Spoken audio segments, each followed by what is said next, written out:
पढ़ाते हैं उसे यहाँ पढ़ें, उसके बाद घर जाके रिवाइज करें। दूसरी बात, सबसे मेन बात है कि हमें नौकरी लेनी क्यों है, उद्देश्य क्या है, उसके पीछे क्या उद्देश्य है, हम क्या कर सकते हैं, उससे क्या क्या फायदे हैं।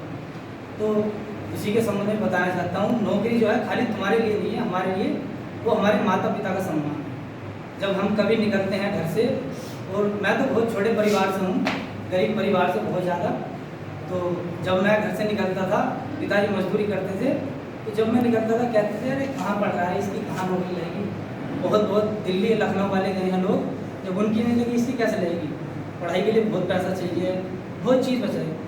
और तब पे आते थे, उनका सम्मान होता था। जब वे पुलिस से आए या जिस भी भाग में थे वे, वो घर आते थे, उनका बड़ा सम्मान होता था। उनके पिताजी को भी लोग कहीं निकल रहे हैं उनके पिताजी रास्ते से, तो लोग जो गाँव के जो भेदभाव करते थे, उनके पिताजी को अरे सर आइए चाय पीजिए सर, बैठिए आप। और हमारे पिताजी नॉर्मल खेती बाड़ी मजदूर आदमी, तो कोई इज्जत नहीं थी। तो उसी समय हमें फील हुआ, मुझे फील हुआ कि जब ये कर सकते हैं तो मैं क्यों नहीं कर सकता, तो मेरे पिताजी का भी सम्मान होना चाहिए। तो उसी दिन से मैंने शुरू किया। तो पहली बार मैंने जब कोचिंग ज्वाइन की, छोटे से गांव देहात में बलनपुर के पास, पहली बार जब मैंने कोचिंग ज्वाइन की तो वहाँ पर गया, देखा कैसे कैसे लोग पढ़ाई करते हैं, क्या क्या करते हैं, कोचिंग क्या होती है। तो जब मैं वहाँ गया तो गुरुजी थे हमारे, उन्होंने ये कहा कि तुम किस चीज़ की नौकरी करना चाहते हो, पहले ये फिक्स करो कि तुम क्या बनना चाहते हो। तो मुझे तो पता नहीं था, बस एक बात थी, टीवी में कभी देखा था, लोग कहते थे कि आईएएस बहुत बड़ी चीज़ है, जिसे डांट दिया फटकार दिया तो फटकार दिया। तो मैंने गुरुजी से कहा गुरुजी डीएम बनना, मुझे तो आईएएस की तैयारी कर गई।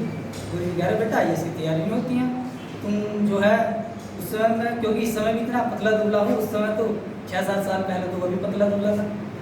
तो मैंने कहा सर ये क्या करना चाहिए, गुरुजी कह रहे तुम एसएससी की तैयारी करो, स्टेनो की तैयारी करो, बहुत अच्छा करोगे। तो फिर मैंने वहाँ एसएससी की तैयारी की, एसएससी का एग्ज़ाम दिया, नहीं हो पाया, फिर एग्ज़ाम दिया, फिर नहीं हो पाया। फिर गुरुजी के यहाँ ऐसे समय बीतता गया, 2-3 साल गुजर गए। एक बार एसएससी में हुआ, उस बार शॉर्ट हैंड तो हो गई मगर फाइनल नहीं हुआ। उस समय मुझे पता चल गया मेरी औकात क्या है।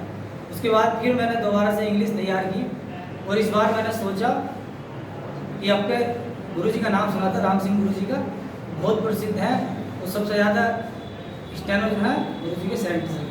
तो जब मैं पहली बार एसएससी में शॉर्ट हैंड देने गया, तो जो एसएससी के अध्यक्ष थे वो खुद वहाँ आए जब शॉर्ट हैंड होती थी। उन्होंने पूछा कि पहली बात ऐसी पूछी, मैं चौंक गया।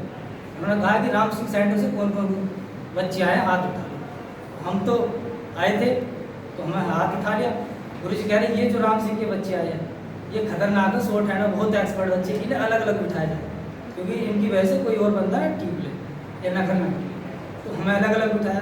मैंने सोचा उस समय गुरुजी कितने फेमस आदमी हैं, बताओ यहाँ आयोग के अध्यक्ष एसएससी के पूछ रहे, इन्हें पता है। तो उन्होंने कहा कि अच्छे से तैयारी करो बेटा, सारे स्टेनो जो हर मंत्रालय में जहाँ भी जाओ, एसएससी, सीबीआई, बीएससी, कोई से भी विभाग हो, बीएससी, कलेक्ट्रेट, हर जगह ये था। तो उसके बाद मैंने फिर दोबारा इस बार मैंने सोचा, उस बार मैंने नहीं गया फाइनल। उस बार मेरी शॉर्ट हैंड नहीं हुई, क्योंकि गुरुजी के यहाँ मैं नहीं आ पाया था उस समय, बस खाली रिटर्न दिया था, उस समय नहीं हो पाया। अगली बार एसएससी और यूपी SSC का दिया मैं। फिर मैंने इस बार सोच लिया, निर्णय कर लिया, जाना तो गुरुजी के सेंटर पर शॉर्ट हैंड जरूर करनी है।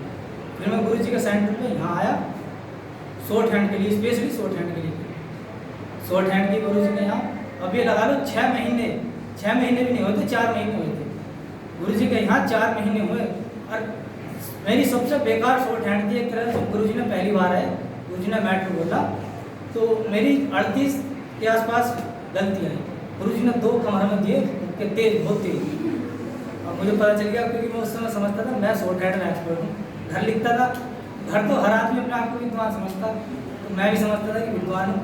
जब यहाँ का पता चला, लोगों से, इनके साथ बैठा स्टेनोग्राफर जो थे उनके साथ जब पता चला, तब मुझे पता चला मेरी 48, 50, 60 गलती आ रही। गुरुजी कह रहे ऐसा कुछ नहीं होने वाला, नहीं तेरा ठीक से मेहनत करो। गुरुजी ने मार्गदर्शन किया, तुम कर सकते हो अच्छा। और हमारे मित्र थे अमन अग्रवाल जी, उस समय हम दोनों एक से ही थे शॉर्ट हैंड में। फिर इतना इम्प्रूव करा, गुरुजी ने जैसा बताया ये शॉर्ट हैंड ऐसा करनी है, इतने मैटर लिखने हैं तुम्हें, और जैसे जैसे मैं बोलता हूँ उसे रिवाइज भी करना है। घर जाकर जो मेन स्पेशली शब्द हैं उन्हें अंडरलाइन करो, उसकी आउटलाइन बनाओ।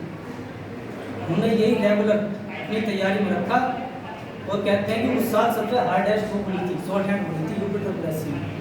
वहाँ गए तो जो बड़े वाले गुरु जी के यहाँ राम सिंह जी के यहाँ से सेंटर से लड़के आए कुछ, और बीनस जो कहते हैं कि बहुत वो भी प्रसिद्ध था, वहाँ भी लड़के आए।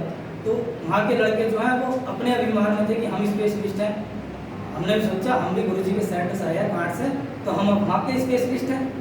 तो वो मुझसे कहते हैं कि भाई साहब डरना मत आप, मैं जो हूँ राम सिंह के और बीनस सेंटर पर से आया हूँ, वहाँ का स्पेशलिस्ट हूँ, टॉपर हूँ मैं, और टेंशन नहीं लो, शॉर्ट हैंड कोई छोड़ जाए तो मुझसे बताना। मैंने कहा ठीक है। अब मुझे तो पता था कि गुरु जी का आदेश था, आशीर्वाद था। तो माता जी का इस सेंटर पर सबसे बड़ी जो चीज़ है, माता शारदे का आशीर्वाद है, माता सरस्वती का आशीर्वाद है, और वो हमारे अंदर कॉन्फिडेंस था कि हमारा होगा। मैं जब भी कोई भी एग्जाम देने जाता हूँ ये सोच कर जाता हूँ डेफिनेटली कि जितने भी यहाँ बैठे ये सब वैसे ही का कुछ नहीं होना, मेरा ही होना। कॉन्फिडेंस के लिए मैं अपना बिल्डअप करने के लिए इस तरीके से सोचता हूँ। तो मैंने सोचा भाई ये अपना स्पेशलिस्ट है, हम भी गुरु जी के चेले हैं, हम भी स्पेशलिस्ट हैं अपने आप में। हमने कहा चलो भाई। तो जब शॉर्ट हैंड खुली उसके बाद खुलने के बाद मैटर खुलने के बाद वो कहता भाई साहब मेरी 4-5 लाइन छोड़ के बताना जरा। मैं कह रहा भाई तू किस चीज़ के स्पेशलिस्ट है? तू तो कह रहा था कि मैंने इतने बोर्ड जीते। मैंने कहा मेरे एक शब्द छूटा और वहाँ भी मैडम जी भूल गई थी क्या बोलना, तो पता ही नहीं था क्या बोल रहा था। मैंने उस समय अंदाजा लगाया गुरु जी का सेंटर वाकई में गुरु जी कहते थे 60 का बोलता हूँ मैं, 60 का बोलता हूँ। वहाँ पता चला 90 प्लस चल रहा था। वो कह रहा भाई 90 प्लस चल रहा, तुम तो 60 का लिखते थे कैसे लिखते थे? बस गुरु जी का आशीर्वाद है। मुझे मान कर चलो एक ही गलती थी, 1 या 2 गलती होगी ऐसा कन्फर्म कह तो नहीं सकते, मगर जो मेरी गलती थी मुझे अंदाजा एक ही गलती थी, तो मैडम जहाँ अटक गई थी।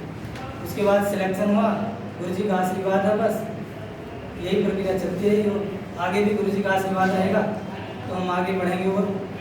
और एक मेरा जो है स्लोगन है, एक पंक्ति है 2 लाइन की, मिर्जा जी ने कही है कि कुछ सपनों के मर जाने से जीवन नहीं मरा करता। मैं उसी को फॉलो करता हूँ कि 1-2 बार असफलता हाथ लगने के बाद निराश नहीं होना, लगातार बढ़ते चलना।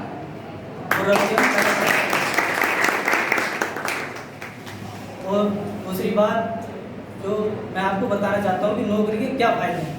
जैसे कि सर ने बताया कि डीएम का स्टैंड है, सर हमारे बिजनौर में स्टैंड है, वो सर दिल्ली में मंत्रालय में है, तो उसके फ़ायदे बताना चाहता हूँ। आपको भी थोड़ा सा इंटरेस्ट उत्पन्न हो कि मैं नौकरी क्यों लेनी है।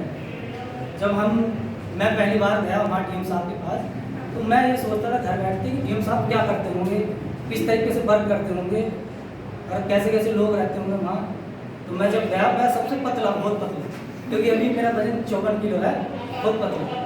साहब मैं पास गया, मुझे साहब ने कहा भाई डरना नहीं है तुम्हें, अभी तुम नए हो, हर चीज़ सीखना।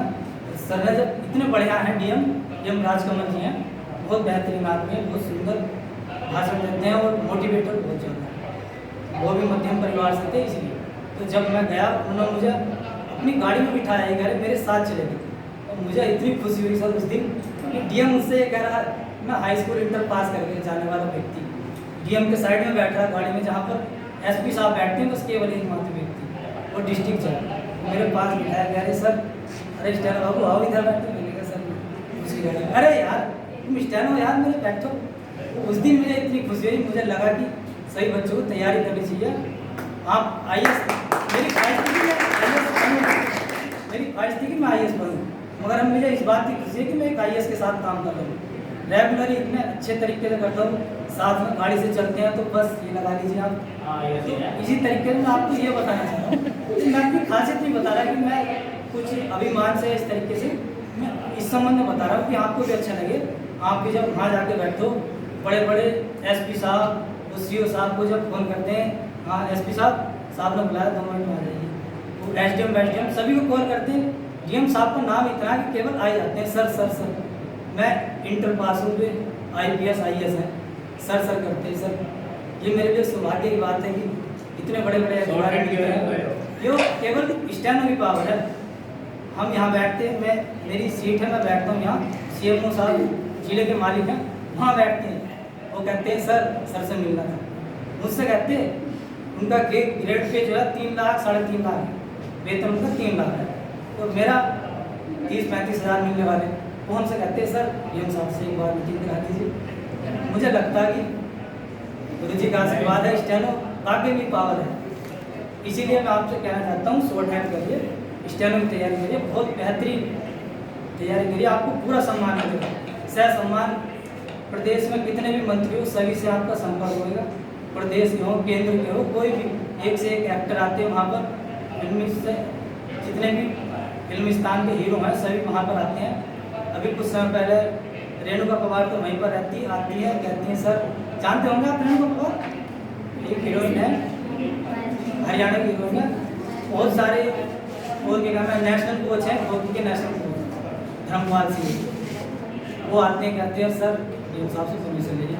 मैं सोचता हूँ सर ये इंटरनेशनल खिलाड़ी रहे और भारतीय कोच हैं, अभी वर्तमान में भी कोच हैं, सर ये मुझसे पूछ रहे कि सर मिला दीजिए। मैं सोचता हूँ सर कितनी गर्व की बात है कि एक छोटा सा आदमी का कर्मचारी, तो बस यही है सर, आशीर्वाद है माता रानी का, गुरुदेव का और माता पिताओं का। तैयारी करिए, बहुत अच्छी लाइन है।